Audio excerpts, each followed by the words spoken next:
Convicted police officer asks to hug his little daughter one last time. What happens next shocks everyone. Hello everyone.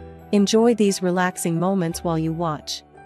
January in New York City was bitterly cold. The stone walls of Attica Correctional Facility in upstate New York soaked in the moisture and chilled like a heart gone numb. Inside a damp cell, where light never fully revealed a man's face, Daniel Martinez curled up against the wall like a wounded animal. His stomach clenched in waves, part hunger, part cold. Every breath stung his nose, blood seeping into the faded fabric of his prison uniform. Under the flickering ceiling bulb, the wall above his bunk was covered in rough carvings. The phrase, "I didn't kill my wife," repeated over and over. Each line etched with varying depth, some scratched with fingernails, others with shards of broken porcelain. Daniel's fingertips were swollen, some split open and still bleeding. Footsteps echoed down the iron hallway. Keys jingled. A large man appeared, hooked nose, in prison guard uniform. Officer Mateo, the night shift supervisor. "Time to wake up, scumbag," he sneered, tossing a newspaper onto the floor. "Trying to play the poor little cop who killed his wife, huh?" Daniel said nothing. He stared at the newspaper lying face down on the concrete. A corner of it showed his face, pale, hollow-eyed, with a bold headline. "Murderer sheds tears, a pathetic ploy for mercy." Mateo snorted, bent down, picked up the paper and slammed it against the bars. "I read the news every day. I still don't get how you're alive. If I were you, I'd have offed myself last year." Daniel turned his face to the wall. "You hear me? Don't you feel ashamed?" "I didn't kill Isabel," he said quietly. "Still calling her by name? You're a real piece of work. Just die already." Laughter echoed from the cell across the hall. A young bald inmate with a thick San Diego accent shouted, "Look at this wife killer trying to act sorry. Ha ha ha. You gonna cry now, Daniel Martinez?" Another inmate walked by, glanced through the narrow window, and spat through the slot. "Filth." Mateo didn't stop him. He laughed too. Let him know what it feels like to be lower than dirt. Daniel sat still as stone, eyes fixed on the wall. Every carved line was another death inside him. Time dragged in prison. Sleep was never whole. Each night brought nightmares, and every morning meant facing hell all over again. That day, Mateo brought breakfast, a tray of watery porridge and a cup of lukewarm, bitter water. He dropped the tray so the food splattered across the floor. "Eat up. We got a new guy in. You've got a fan." Daniel didn't even look. But moments later, unfamiliar footsteps approached. "Martinez. You've got a visitor." A man in a gray coat with a press badge stepped into the hallway. Young, early 30s, brown messy hair, slightly lean frame. "Hello," the man said through the thick security glass. "I'm Marcus Rivera, journalist with the American Inquest. I'm here to—" "No press," Mateo cut in, but Marcus held up a document. "I've got clearance. 5 minutes only." Daniel approached slowly, like an old man. His eyes were dull. "You here to write more lies?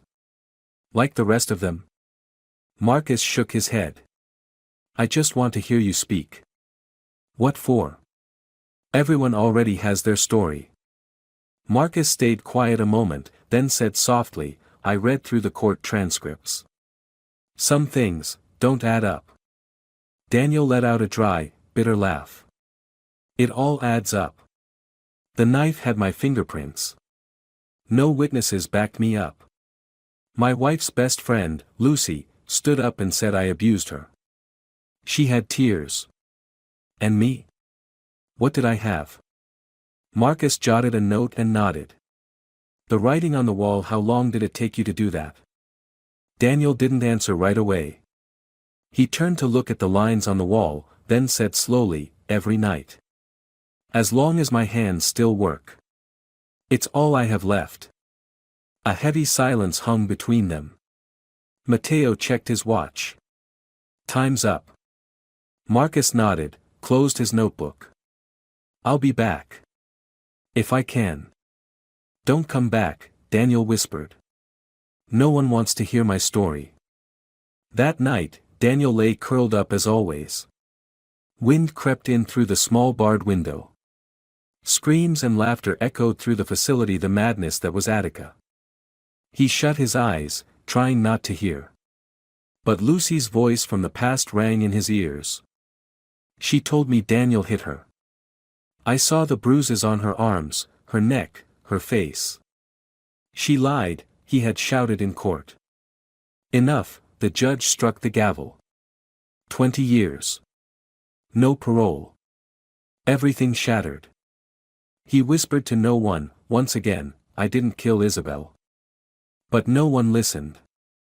Daniel sat with his back against the wall, hands wrapped around his stomach, trying to soothe the ache clawing at his chest. The words on the wall echoed back like a miserable chorus. I didn't kill my wife. But no one cared. That night, when the prison screams fell into rare silence, Daniel closed his eyes. Memories refused to let him be. Everything flashed back vividly, as if it had just happened yesterday. It was raining. Cold drops lashed his face as he parked outside the house. The clock read 11:14 p.m. He remembered every second. Isabel, he called out, hands trembling as he inserted the key. Honey. The house was dark. A sharp metallic smell hit him the moment he opened the door. Rain blew in through an open window, dragging cold wind and wetness across the wooden floor. Isabel? Where are you? He stepped quietly toward the bedroom. His heart thudded like a drum. And then he saw her.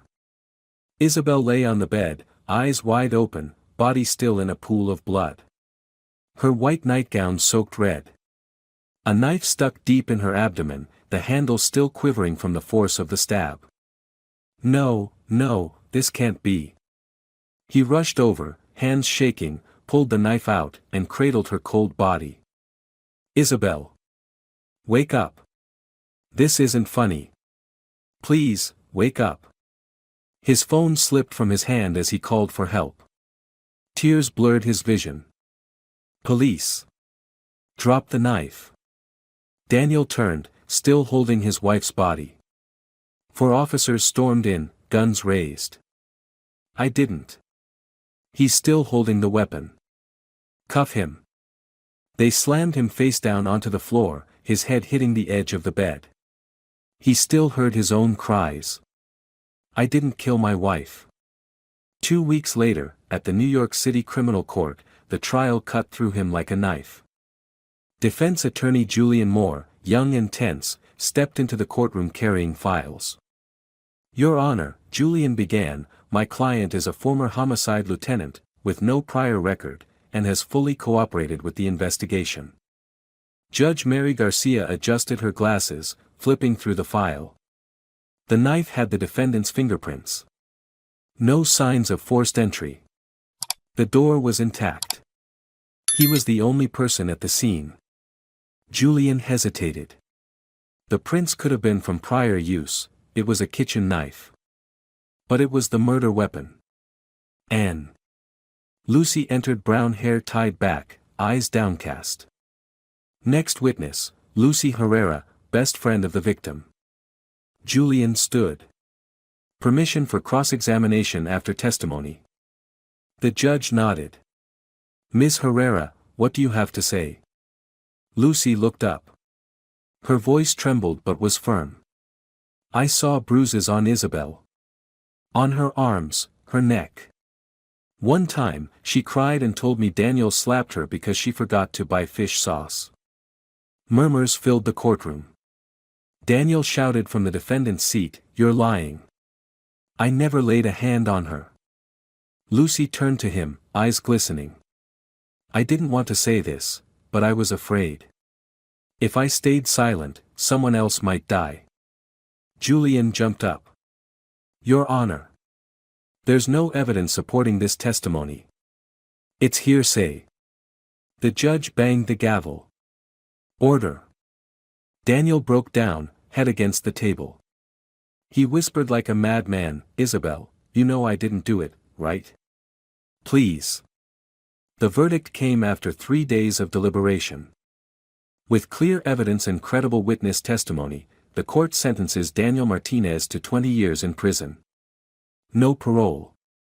Daniel heard the words as if from the bottom of a grave. Each sentence was a blade. The handcuffs clamped around his wrists. He was dragged from the courtroom. Out in the hallway, cameras flashed. A reporter murmured. Cops are no different from criminals. A middle-aged man approached Anthony Delaney, Isabel's father, eyes red, voice heavy. Daniel, you took my daughter. I pray to God you rot in there. Daniel tried to speak, but nothing came out. Back at Attica Correctional Facility after the verdict, Daniel was no longer a man. He was the wife killer, a joke to the inmates, a target. Every morning, Mateo kicked open his cell door. Good morning, traitor. Gonna write on the wall again today? One afternoon, just after Daniel stepped out of the infirmary following a mild fever, 3 inmates cornered him and dragged him into the restroom. I heard you used to be a cop, growled a tattooed man named Vincent. So how's it feel now, being the victim? Please. I don't want to fight. Fight? The second one, Matt, grinned. Who said anything about fighting? We just want you to take a shower. Then all 3 dumped buckets of urine over Daniel. Enough, he struggled, but they shoved him down, his head slamming against the sink. Blood seeped from his forehead.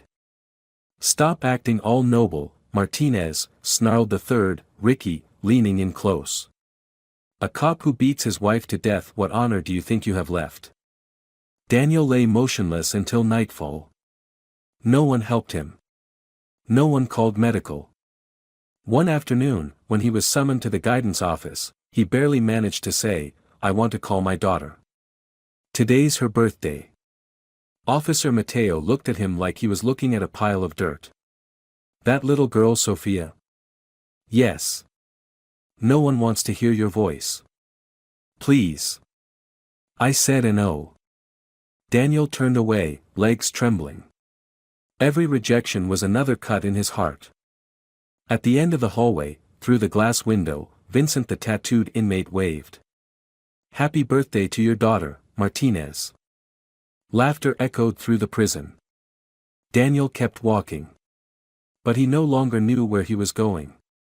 Dinner at Attica Correctional Facility was a slop of dry rice, broth thin as dishwater, and 2 slices of cold potato. Daniel sat alone at the last corner table, far from the rowdy inmate groups laughing and shouting. Rory, the long-haired man doing time for kidnapping, glanced at Daniel's table and snorted. Look at him, probably imagining he's having dinner with his wife's corpse. Vincent burst out laughing, banging his spoon on the table. Hey Martinez. Not writing on your wall tonight? Why not switch it up? I did it but I regret it. Daniel didn't respond. He scooped rice like a robot. Rory got up and, pretending to walk past, suddenly flung a full cup of water into Daniel's face. Oops, my hand slipped.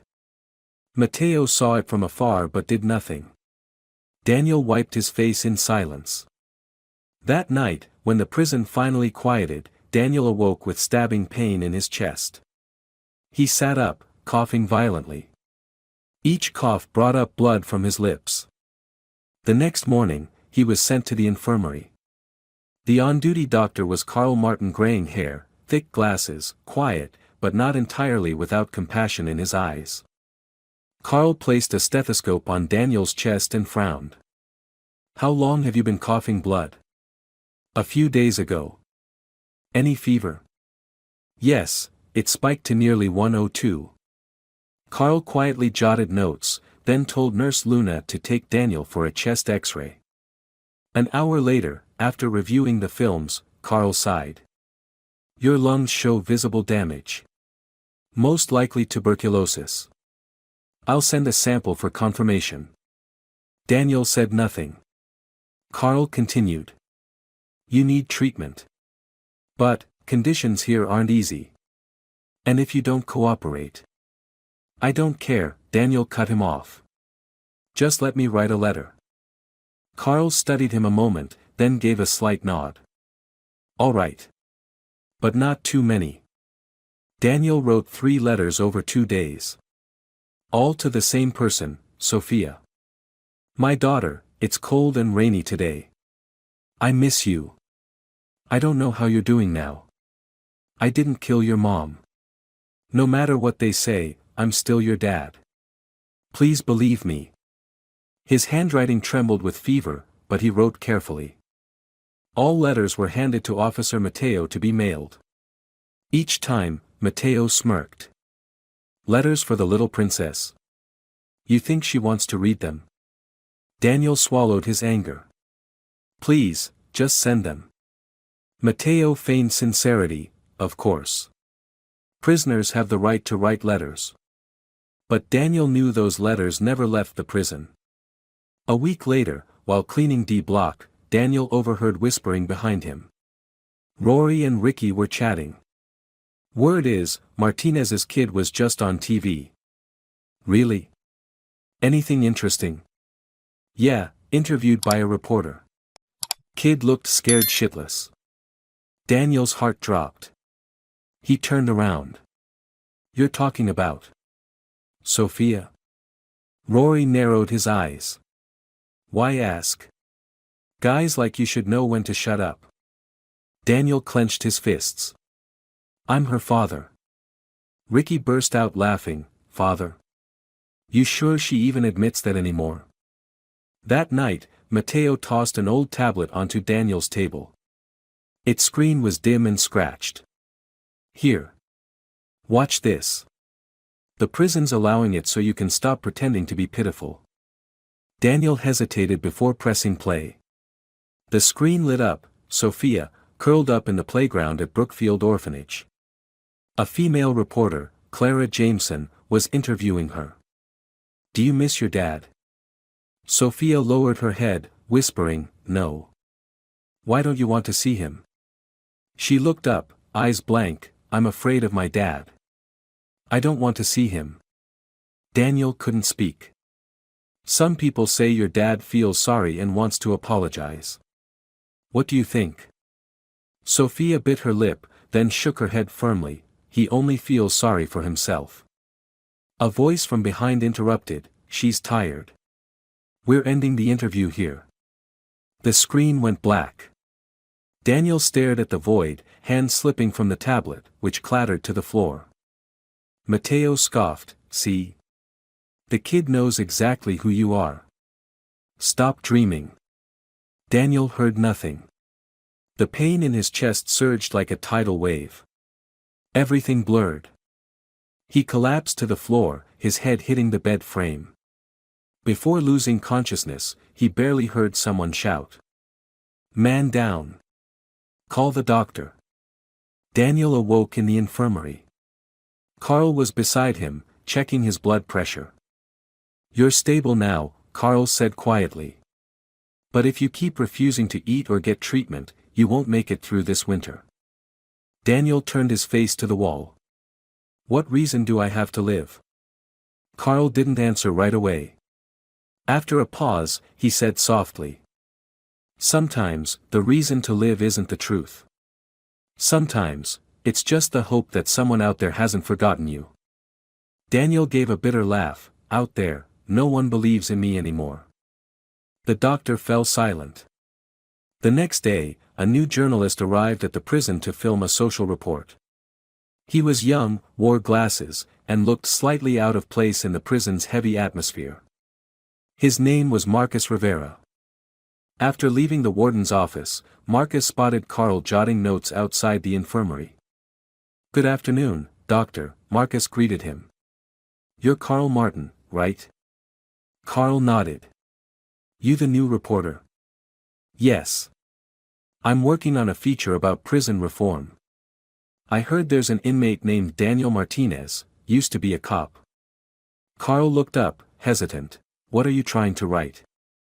I don't know yet. I just feel like his story doesn't add up. Carl was quiet for a moment, then nodded. Then you should talk to Martinez himself. But don't expect much. He lives like a ghost. Marcus replied softly, I want to try. Maybe, there's something no one's heard yet. 13 letters. Daniel wrote 13 letters to his daughter in 3 months. Every line written with trembling hands, the ink fading as blood and fever took their toll, but he kept writing. Each one began the same way. I miss you so much, Sophia. But none were ever answered. Daniel sat on a rotting wooden chair in the infirmary, eyes on the barred window. A faint ray of sunlight pierced through the gray clouds. He asked quietly. Dr. Martin, do you think the letters I sent, did she ever receive them? Carl Martin didn't answer right away. He flipped through a medical chart, then replied with a neutral tone. I'm not in charge of mail. But do you think she really doesn't want to read them? Carl set his pen down and looked Daniel in the eyes. I don't think the problem lies with the girl. Daniel slumped forward, burying his face in his hands. She's afraid of me. I saw that video. The fear in her eyes. I didn't even recognize her anymore. Carl said quietly. People can plant anything in a child's mind, if they have enough time, and enough cruelty. In a third-floor apartment in the Upper East Side, Lucy Herrera set down her wine glass and called out to her elderly maid. Paula, get Sophia's coat. I'm taking her to piano class. Yes, ma'am. Sophia sat quietly in the corner, hugging an old comic book. Her eyes had lost their light. Lucy walked over and sat in a chair across from her. Sweetie, you've got a new piece to learn today. Your teacher's excited to see you. I don't want to go. Lucy pursed her lips. You know good girls always listen to grown-ups, don't you?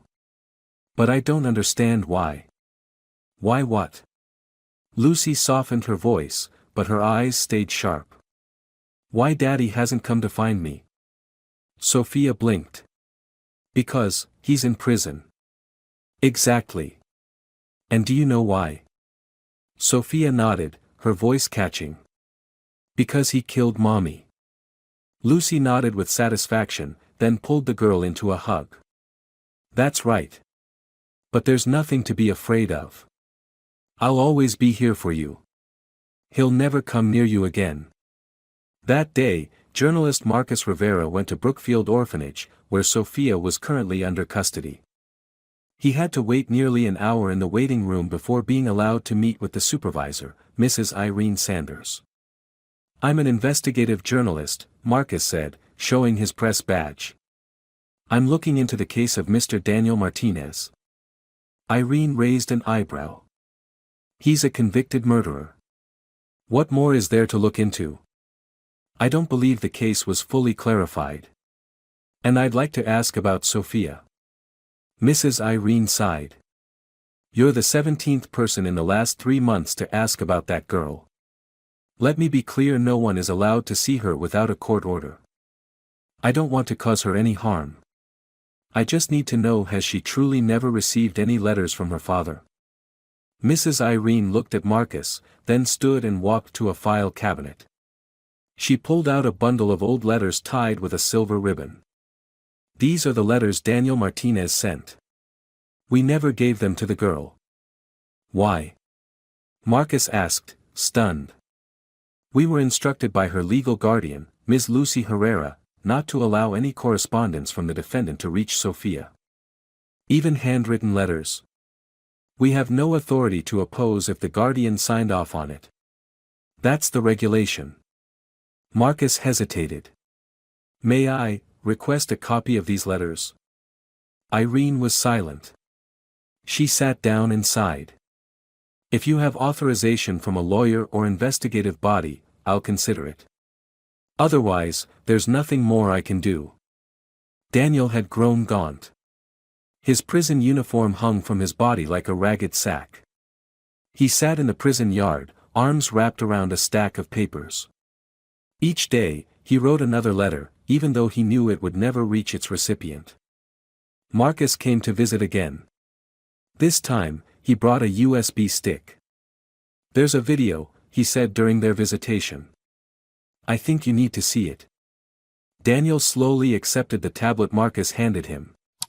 The screen lit up with footage of Sophia in a therapy session. A psychologist, Dr. Paul Ross, was speaking with her. "Do you remember anything about the day your mother passed away?" Sophia shook her head. "No. I was at my grandma's house." "So are you sure your father killed your mother?" Lucy, sitting in the corner of the room, interrupted, "Excuse me, that question is inappropriate." Dr. Paul replied calmly, "I'm just helping her clarify her memory." Sophia hesitated. "I don't remember. But everyone says it was my dad." "Did your dad ever hurt you?" Sophia stayed silent. Her eyes flicked toward Lucy, then dropped to the floor. "No," she said softly. "He never hit me." Daniel's tears began to fall. Marcus spoke gently, "I got this video from a confidential source. They said this therapy session was never made public because Lucy blocked it." Daniel clenched his fists. "I knew it. She hasn't forgotten me. They made her believe something that isn't true." Marcus nodded. "And I'm going to prove it. No matter what." That night, Daniel didn't sleep. He got up and, for the first time in months, shaved. In the cracked mirror, the face looking back at him wasn't that of a criminal but of a father preparing for the final battle for his daughter. Early the next morning, when Dr. Carl Martin arrived to do medical rounds, he was surprised to see Daniel sitting up straight, eyes brighter than usual. "You okay?" "No," Daniel replied. "But for the first time in years, I know I need to stay alive." Carl nodded slowly. "Good. Because no one else is going to fight for you." Daniel sat on a hospital bed in the infirmary of Attica Correctional Facility. His frail body wrapped in a thin, faded blanket. He coughed heavily, sometimes dark red blood stained the corners of his mouth. The air reeked of disinfectant and dampness. Carl Martin entered, file in hand, face solemn. He stared at Daniel for a long moment before speaking. "The test results are in. You have advanced pulmonary tuberculosis." Daniel nodded as if he had already guessed. "How much time do I have?" Carl didn't answer immediately. He sat down, fingers interlocked. "With aggressive treatment, maybe a few months. But given your current condition, I recommend you prepare yourself." Daniel let out a dry laugh. "Prepare for what?" "I've got nothing to leave behind. No money, no visitors. My daughter doesn't even believe I'm her father." Carl sighed. "You can still leave her something. Even if it's just one final hug." Daniel was silent. Then suddenly, he sat upright, a strange light flashing in his eyes. "I want to see her. Just once. Before I die." 3 days later, in the warden's office, a handwritten request lay on the desk. The letters were shaky, but the words were full of pleading. "I, Daniel Martinez, inmate #18A55, urgently request to see my biological daughter, Sophia Martinez, one last time. I ask for nothing more than 5 minutes just to see her face. Even if only through glass. If this is to be my final moment as a human being, I want to take with me the look in my child's eyes." Officer Mateo skimmed the letter, narrowing his eyes. Touching stuff. But who's going to approve a letter like this? Carl Martin, standing nearby, replied slowly. "He's dying, Mateo. Every day brings him closer to the end. The prison has granted humanitarian visits in end-of-life cases before." Mateo shrugged. "Fine. Send it up to the warden's office. Let them deal with it." At a luxury residence near Central Park, Lucy Herrera was sitting in the living room, scrolling through her phone when the doorbell rang. She answered to find a courier. Ms. Lucy Herrera? Yes, that's me. Mail from Attica Correctional Facility. Lucy took the envelope, scowled at the seal, opened it quickly, and then slammed it on the table. No way, she muttered. She immediately called her private attorney, Mr. Arthur Graham. Daniel Martinez sent a request to see Sophia. I won't allow it. Draft a formal objection right now. Arthur's voice came through calmly. Don't worry. I'll send a refusal to the facility this afternoon. Based on your legal guardianship, no one can force your consent. Lucy stood up, pacing the room. Sophia was drawing in the next room. Lucy walked in and sat beside her. Sweetheart. Sophia looked up. What is it, Ms. Lucy? Someone sent a letter asking to see you. Do you know who it was? Sophia lowered her head in silence. Lucy stroked her hair, her tone gentle but cold. You don't have to worry about anything. I won't let anyone hurt you. Your father isn't a good man, and you don't need to see him again. Sophia whispered, but, if he's really dying. Don't be fooled, Sophia. Men like him will say anything to get sympathy. Meanwhile, at the newsroom of the American Inquest, Marcus Rivera reread Daniel's request letter on his screen. He sighed, then opened a new social media post, attaching a scanned image of the letter. Whether guilty or not, this is the letter of a dying father. We have the right to be angry, but a child also has the right to choose a final embrace. #Justice is more than law. #Let him hold his daughter. The post immediately gained traction. Within 2 hours, it was shared over 5,000 times and flooded with comments. Some expressed outrage. At Carmen R92, murderers don't deserve mercy. Don't humanize a monster. But others offered compassion. At Luis Miguel 83, if it were me, no matter how angry I was, I'd want my child to see the truth with their own eyes. At Miriam.t, I lost my mother when I was young. If someone had stopped me from seeing her one last time, I'd never forgive them. The next morning, Marcus received an email from an anonymous account with the subject line. I have what you need. Meet at Blue Bottle Coffee, 5 p.m. He was curious but cautious. At 5 p.m. sharp, he arrived at the small coffee shop on the corner of Bushwick. A middle-aged woman wearing a beanie and sunglasses sat in a corner booth. You're Marcus? She asked softly. Yes. And you are? I used to work as a maid for Lucy Herrera. I know what happened between her and Isabel. Marcus froze. You know something? She pulled out a slip of paper from her coat pocket. I'll only say this once. Lucy and Isabel had a huge fight. I overheard it from the living room. It involved someone named Ray. A few days later. Isabel was dead. Ray. Last name? I don't know. But Isabel screamed, I don't care if you were in love with Ray. And Lucy yelled, if it weren't for you, I'd still have him. Marcus scribbled notes. Would you be willing to testify? The woman shook her head firmly. No. I'm only giving you a lead. Don't use my name. I have a family. Thank you. That's enough. I know what I need to do. That night, Marcus returned to the newsroom and published a second article. Do any of us truly know the whole story that's never been told? A father banned from seeing his daughter. A mother who died under suspicious circumstances. A best friend who now controls every aspect of a child's life. It's time to re-examine the case of Daniel Martinez. #Justice or second execution.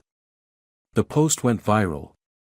Within half a day, a group of young lawyers announced their readiness to reopen the investigation. At the same time, Attorney Graham's office published a counter-statement, firmly asserting, every attempt to salvage the reputation of a murderer only adds insult to the victim's pain. The public became divided. One side demanded the case be reopened. The other called for extinguishing Daniel's final hope. In the infirmary, Daniel unfolded a printout of a social media post. It was Marcus's article accompanied by hundreds of supportive comments. He looked at Carl Martin. They're starting to hear me. Carl gave a slow nod. It may not be quick. But at least your voice is no longer buried beneath stone walls. Daniel wept not from joy, but because, in the pain, he could still feel human. The special visitation room at Attica Correctional Facility was suffocating that morning. A sign on the wall read, "Reform Visitation Zone. No private recording. No physical contact. Duration, 5 minutes." Daniel sat behind the two-way glass, his hands trembling on the table, the fingertips dry and cracked from the cold. His prison uniform, faded and oversized, couldn't hide his skeletal frame. Outside the room, Carl Martin watched through the window, worry etched in his expression. The door opened. A supervisor led Sophia inside. She wore a sky-blue sweater, her hair neatly tied, her small face lowered, too afraid to look up. Lucy followed close behind, her gaze sharp enough to cut through the glass as she glared at Daniel. The supervisor spoke softly. 5 minutes. Any inappropriate behavior will end the meeting immediately. Daniel stood abruptly, placing his hand on the glass pane between them. He couldn't stop the hoarse cry rising from his throat. Sophia. Sophia looked up. Her round eyes filled with uncertainty as she stared at the gaunt man before her. She spoke softly. "Dad?" Daniel let out a laugh and a sob. Tears streamed freely down his cheeks. "It's me, sweetheart. You've grown so much. You're beautiful, just like your mother." Lucy stood behind Sophia, arms crossed, gaze like daggers. Sophia didn't smile. Her voice was small but firm. "I'm not your daughter." Daniel froze. His hand slipped from the glass. What did you say?" Sophia stepped back. "Mom died because of you. You're a bad man. I'm scared of you." "No. That's not true." Daniel lunged forward, slamming his hand against the glass. "I never hurt your mom. I loved her and I love you more than anything in the world." Lucy stepped forward, lightly tapping the supervisor's shoulder. "I request this session be terminated if he continues to escalate." Daniel panted, trying to suppress a cough rising from his chest. Blood trickled from the corner of his mouth. He trembled violently, his voice breaking. "Sophia, do you remember when you were little, and I used to carry you to the balcony every night? You'd point at the evening star and say, 'That one's mine.' I remember it like it was yesterday." Sophia bit her lip. For a fleeting moment, something in her eyes wavered. But Lucy's voice cut through. "That's enough, Sophia. We're leaving."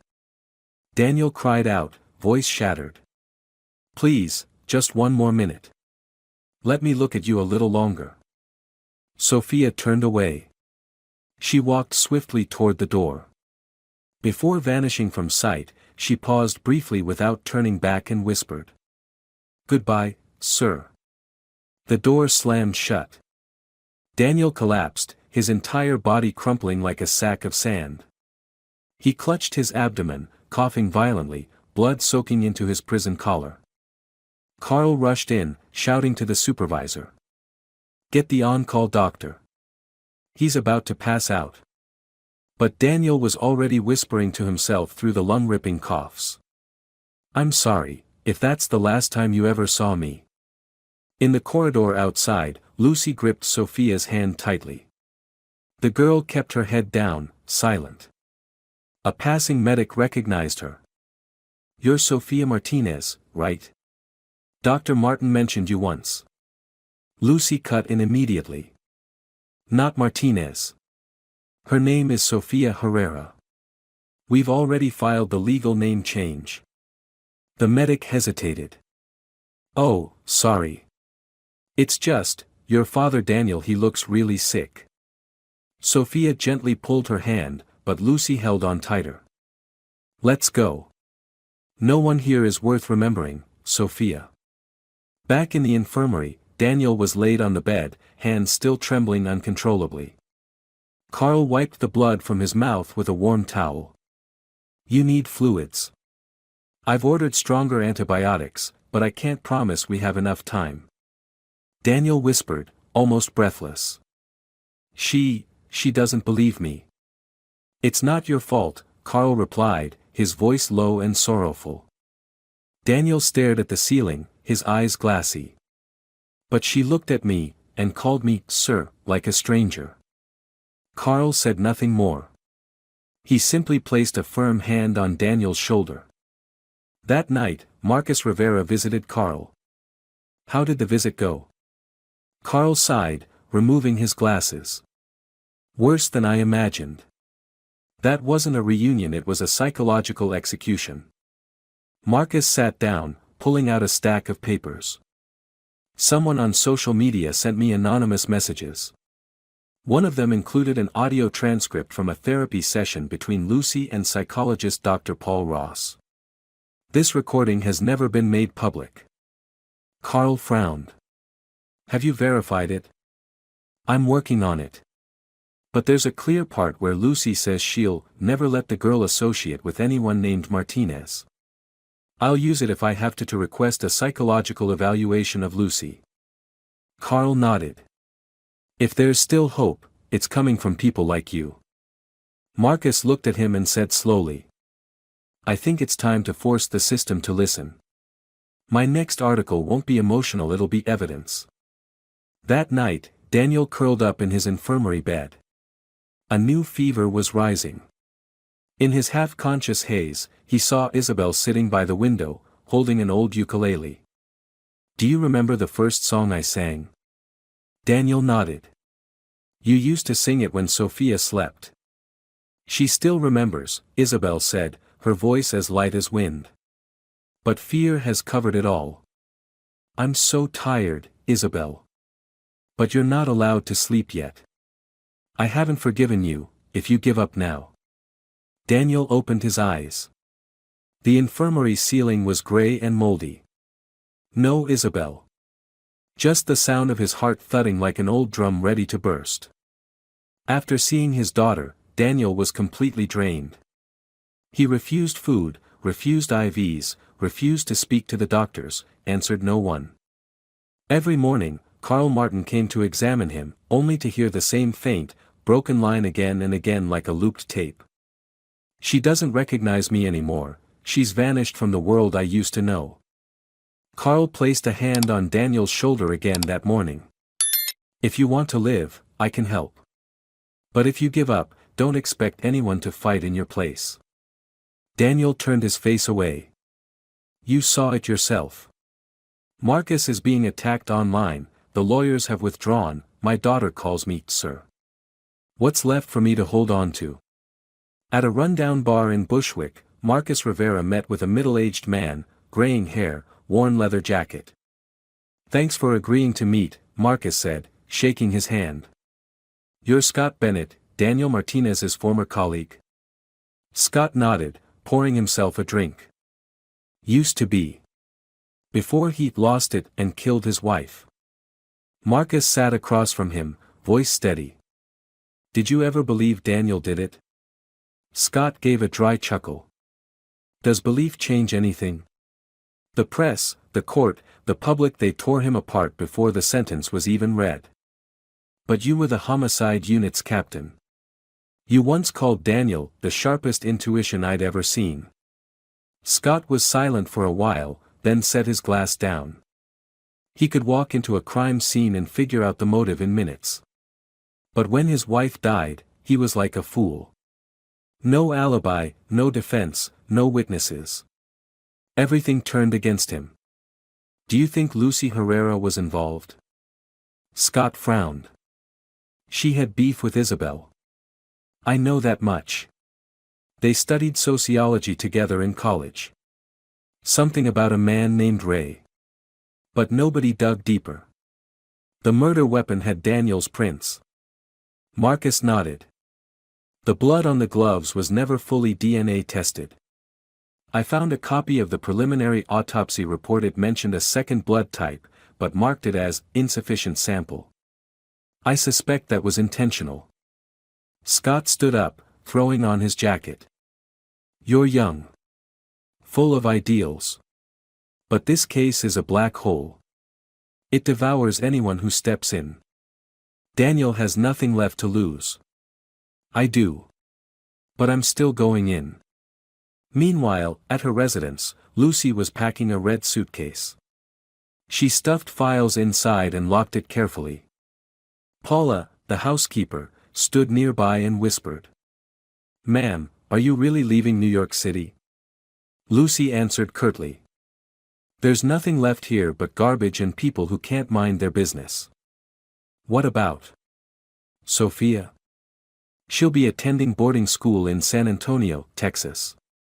I've transferred temporary guardianship to Attorney Graham while I complete my relocation paperwork. Paula swallowed hard. Aren't you afraid? I mean, of being investigated again? Lucy paused, then turned, her eyes as cold and sharp as blades. If anyone dares reopen old wounds, they'll face the consequences. This is over. Daniel will die in prison. And that name will be erased from my life forever. Inside the prison, Daniel lay still, like a stone statue. He refused both medication and food. Carl came in, and for the first time in years, he raised his voice. If you want to die, then die. But let me know, are you dying because you were wrongfully accused, or because you're a coward? Daniel opened his eyes, his lips barely moving. No one believes me, so what's the point of living? Carl sat down beside the bed and pulled a sheet of paper from his pocket. Marcus just sent me a printout of his latest article. A few thousand people have signed the petition to reopen the case. Daniel didn't react. Carl stood up, frustrated. You used to be a cop. A father. A husband. And you're letting them take all of that away from you without a fight? Silence. At Attorney Beatrice Raymond's office, the phone rang non-stop. After Marcus released the latest wave of evidence, she was the only one brave enough to take on the reinvestigation of the Martinez case. At 9 a.m., Beatrice knocked on the office door of the Attica Correctional Facility warden. I represent Mr. Daniel Martinez. I'm submitting an urgent request for access to the full case file, the original autopsy report, and the complete preliminary investigation log. The warden flipped through the documents, frowning. You do realize this case caused massive public backlash, right? Beatrice replied coldly. I only know that the law does not operate based on social media comments. News spread fast. Public opinion was more divided than ever. At Justice for Clara, I'm a survivor of domestic violence. If Daniel is innocent, I want the truth. But if this is a mistake, who pays for the daughter of the woman who died? At Luis Jurado, justice has no expiration date. If there's new evidence, it must be investigated. During a live stream broadcast, Marcus stated. No one is asking for forgiveness of a crime. We're asking for the truth. If Daniel Martinez is innocent, then a system destroyed a man. If he's guilty, then show us the irrefutable evidence. Don't bury the truth under rushed accusations. Lucy slammed her laptop shut after watching the segment. They think they're going to dig everything up again. She grabbed her phone and called Attorney Graham. Block all access to the files. If necessary, sue the news outlet for invasion of privacy. Graham chuckled. I've already started. Don't worry. A bunch of kids can't bring us down.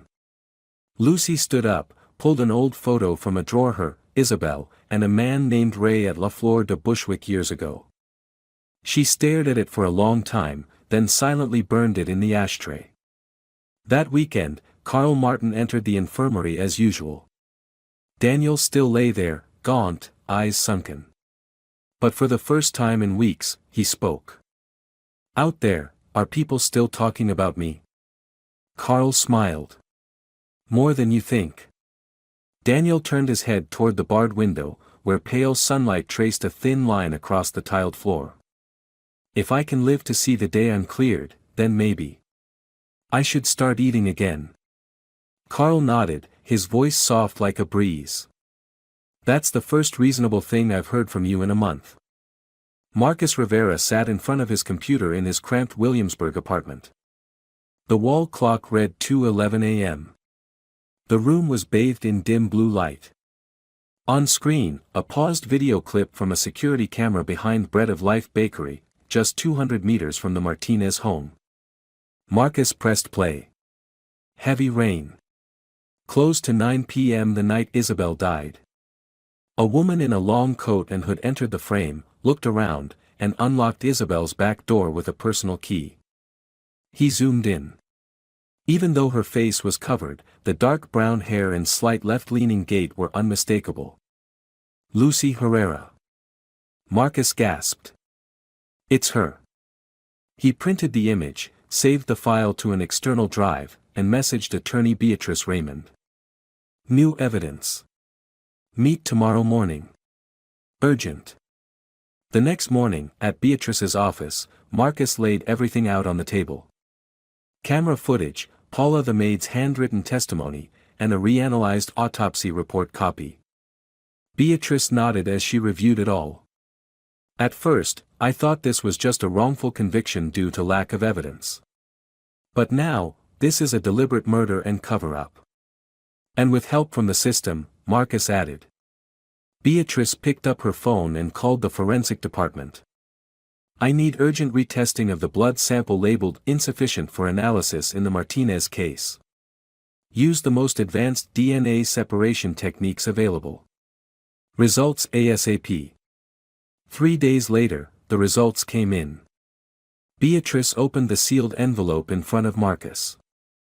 "I can't believe this," she whispered. Printed clearly. DNA in blood sample matches Lucy Herrera. Genetic match rate, 99.97%. Marcus froze. She was at the scene. The blood on the murder weapon's glove was hers. She killed Isabel. Beatrice nodded. "And now the police can't look the other way." At the New York City Police Department, Lieutenant Henry Sullivan received the case file. When Beatrice and Marcus presented everything, he frowned. "I remember this case. A cop convicted, wife murdered, the whole city was shaken. And what if it was wrong?" Beatrice said firmly. "What if your system locked up an innocent man for nearly 7 years?" Henry sighed. "We'll need independent verification, but if everything checks out, I'll authorize a reinvestigation. And issue a summons for Lucy Herrera." Meanwhile, in a luxury apartment in San Antonio, Texas, Lucy was having breakfast with attorney Graham. She sipped her coffee, composed. Graham said, "The police won't find anything. That video you mentioned without facial ID, it proves nothing." Lucy scoffed. "They think a blurry clip and a few old stories can take me down. They'll try. But we'll counter with the law." Lucy stood and walked out onto the balcony. "Sophia's at boarding school. This needs to end soon. I won't let it affect her." But just then, Graham's phone rang. A police officer's voice came through. "We're requesting Ms. Lucy Herrera to appear at the NYPD headquarters this Monday for an extended investigation into the Martinez case." Graham tensed. "On what grounds?" "We have DNA evidence, testimony, and video from the scene. If Ms. Herrera fails to comply, a warrant will be issued." Lucy heard it all. Her coffee cup slipped from her hand and shattered at her feet. Monday, NYPD headquarters. Lucy sat in the interrogation room. Opposite her were Officer Sullivan, Beatrice, and a recording camera. Marcus stood behind the one-way mirror, watching. Sullivan began. "Ms. Herrera, Were you at Isabel Martinez's home the night of the murder? Lucy pressed her lips together. I don't remember clearly. Beatrice placed the printed DNA report on the table. Your blood was found on a glove discarded near the crime scene. Lucy trembled slightly. I had visited her before. Maybe from then. Beatrice's voice was icy.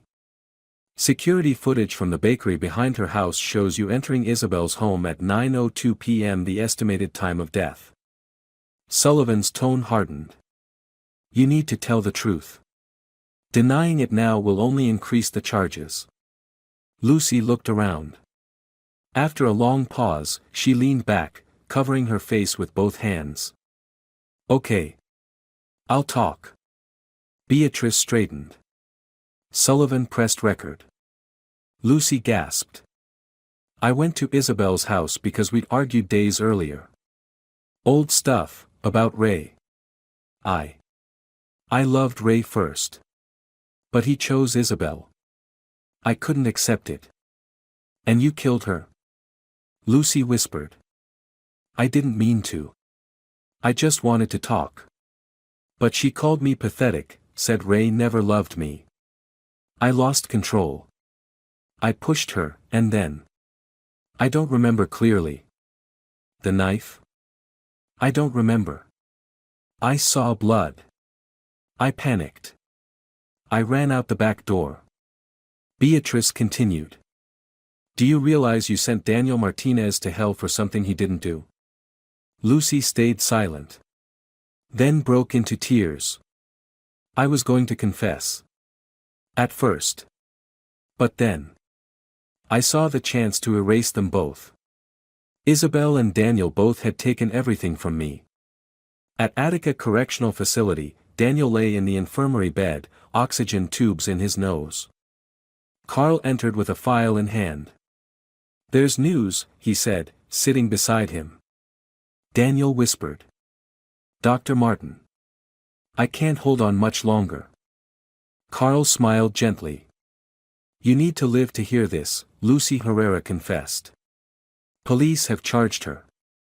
And I just received orders to transfer you back to New York City to prepare for public exoneration. Daniel wept. Tears ran down his sunken cheeks. 3 years. I waited every night. Not for freedom. Just to hear this. Carl squeezed his hand. You're still alive. And the truth has spoken. News of Lucy Herrera's confession spread across social media and news outlets.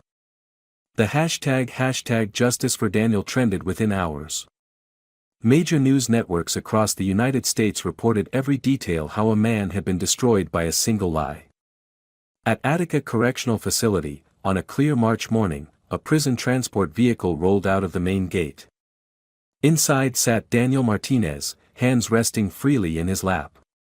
The officers did not shackle him, a small gesture, but to Daniel, the first step in becoming a person again. Carl Martin walked up to the vehicle, placing a hand on Daniel's shoulder before he stepped out. Go. Out there, and don't look back. Daniel nodded. You believed me all these years. Thank you, Dr. Martin. No, Daniel. You taught me that sometimes science and medicine are just excuses to keep silent. You chose to fight. The gate opened. Daniel stepped outside, sunlight hitting him square in the face. A crowd of reporters filled the courtyard in front of the prison. Cameras flashed non-stop, microphones thrust forward. But he couldn't hear anything. It was all a blur until he heard a familiar voice. Dad. Behind the security barrier, a girl with long hair in a gray dress came running. A guard started to stop her, but Beatrice Raymond spoke up. She's his daughter. Let her through. Daniel turned his head. And he saw her. Sophia was older, taller, thinner than he had imagined, but her eyes, those eyes were the same, the bright gaze of the little girl he used to carry to sleep every night. She stopped in front of him, hesitant. Dad, are you mad at me? Daniel's eyes welled up as he dropped to his knees, placing his hands gently on her shoulders. No. Never. Not once. Sophia broke into tears and threw her arms around him. I'm sorry. I believed something that wasn't true. But now I know everything. He held her tight, kissed the top of her head. It's okay. You're here, that's all that matters.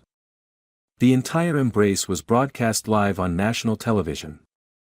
An RTV anchor, visibly moved, said, "That is one of the most powerful acts of humanity we've ever witnessed." Online, thousands of emotional comments flooded in. I can't stop crying. Justice came late but not too late. 3 years stolen, but he still has his daughter in his arms. 3 weeks later, at the New York City Supreme Court, Daniel was officially exonerated.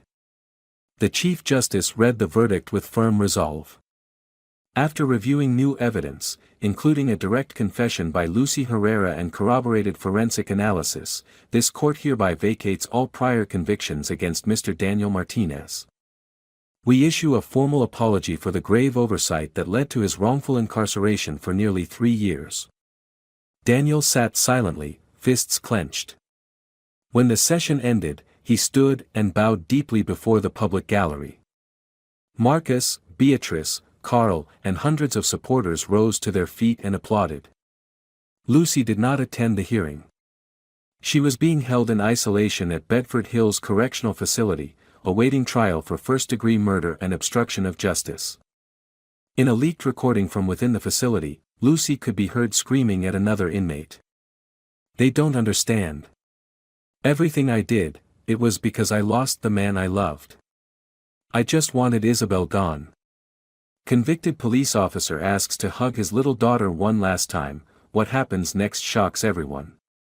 There was no more pity. The media now referred to her as the dangerous woman behind the mask of a best friend. In a small apartment in Astoria, Queens, Daniel and Sophia lived under temporary protective care. One evening, they sat by the window, watching the city lights. "Dad," Sophia asked quietly, "do you think Mom could ever forgive me?" Daniel gently stroked her hair. "Your mom never wanted you to live in guilt. She loved you just like I do. Forgiveness doesn't live in the past, my sweet girl. It lives in how we choose to live from today onward. Then I'll live in a way that makes her proud." Daniel smiled. "If you just live as yourself, I'm already proud." They sat in silence, looking at the sky. To them, the city no longer felt like a prison. It was a place to begin again. The following month, at the Grand Auditorium of Columbia University, Marcus Rivera received the Justice Penn Award for his investigative reporting and its extraordinary social impact. In his acceptance speech, he said, "I'm not the hero. The hero is the man who spent 3 years living like a ghost, beaten, humiliated, and still kept kindness in his eyes." In the front row, Daniel gave a small nod. Beatrice clapped proudly beside him. On a quiet Sunday, Daniel and Sophia visited Greenwood Cemetery. They knelt before Isabel's grave. Daniel placed a bouquet of white flowers at its base. "Isabel," he whispered, "I'm sorry I couldn't protect you in time. But now, I've brought our daughter back. We're still a family." Sophia placed her hand on the headstone. "Mom. I'm sorry I trusted others more than my heart. I miss you every day." The wind rustled through the trees. The sky above was crystal clear. That evening, in their small living room, Daniel brought out an old wooden box, the only possession that survived the asset seizure years ago. He opened it. Inside were Sophia's old child-sized bracelet, a faded family photo, and a carefully folded letter, the very first one he had written from prison. "Want me to read it?" he asked. Sophia nodded. Daniel unfolded the letter. His voice trembled. "My dearest Sophia. If one day you grow up and don't remember who I am, please remember that somewhere, someone once placed his hand on a stone wall every night and wrote, 'I didn't kill my wife. I just love my daughter with all I have. If you're reading this, it means I've lived long enough for you to know the truth." Sophia burst into tears and threw her arms around him. "You didn't just live. You did what no one else dared to." Daniel held her tightly. "And from now on, I won't let anyone separate us. Not for another second." Outside, New York City still glowed brightly. But this time, that light no longer felt distant. The story of Daniel Martinez reminds us that truth can be buried but it cannot be destroyed. When justice falls asleep, it is courage, love, and those who choose to speak up that awaken it. Never judge anyone by public opinion or a system's silence. Children must be protected from manipulation. And a father, no matter how many times he falls, can always rise again for his child. In the end, forgiveness and truth are what free a soul from the shadows. If you enjoyed this story, we invite you to give it a like and subscribe to our channel. Your support motivates us to keep bringing heartwarming stories almost every day. We are very grateful for your support. See you soon.